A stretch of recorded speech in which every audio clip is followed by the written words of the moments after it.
প্রচণ্ড রোদ, অতিরিক্ত গরম, মুষলধারায় বৃষ্টি এবং সুদীর্ঘ লাইন, এই সব কিছুকে উপেক্ষা করে কিভাবে বড় মাকে পুজো দিলাম সেই গল্পই আজকে তোমাদের সাথে করব। হ্যালো এভরিওয়ান, আমি মৌমিতা নতুন আরেকটা ভ্লগ নিয়ে চলে এসেছি তোমাদের সামনে। আশা করি তোমাদের ভালো লাগবে। চলো তাহলে দেখতে থাকো। স্কুলের হাফ ইয়ারলি পরীক্ষা সবে শেষ হয়েছে, তাই আমার বন্ধু আমাকে বলল যে বড় মাকে পুজো দিতে যাব কিনা। শুনেই রাজি হয়ে গেলাম, কারণ এই সুযোগ আবার কবে পাবো জানি না। তাই আমি, আমার বন্ধু আর তার দিদি এবং আমাদের ছেলেমেয়েরা সবাই মিলে চললাম আমরা নৈহাটিতে বড় মাকে পুজো দিতে।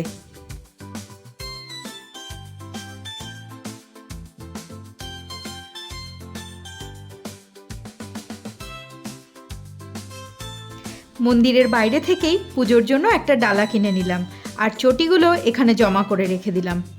মায়ের পুজোর জন্য যা যা উপকরণ দরকার সব কিছুই রয়েছে এই ডালার মধ্যে। চলো এবার আস্তে আস্তে এগিয়ে যাই মন্দিরের দিকে। এত গরম যে চটি খোলা মাত্রই যেন পায়ে ফোসকা পড়ছে। তাতে কি, মাকে পুজো দিতে এসেছি, আর এইটুকু কষ্ট করতে পারবো না?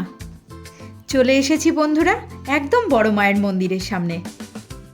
মন্দিরের সামনে চলে এসেছি, কিন্তু এখান থেকে তো ঢুকতে পারবো না, চলে যেতে হবে লাইনের দিকে। চলো এবার লাইনের শেষ কোথায় সেটা গিয়ে খুঁজি। হাঁটছি তো হেঁটেই যাচ্ছি, কিন্তু লাইন আর শেষ হচ্ছে না।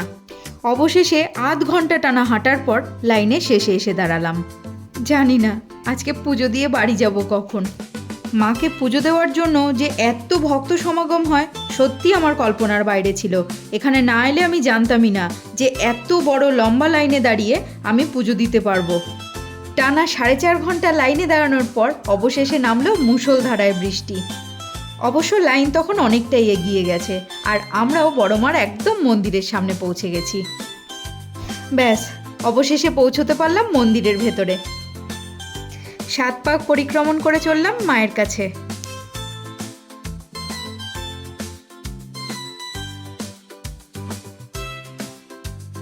অবশেষে পৌঁছলাম মায়ের কাছে।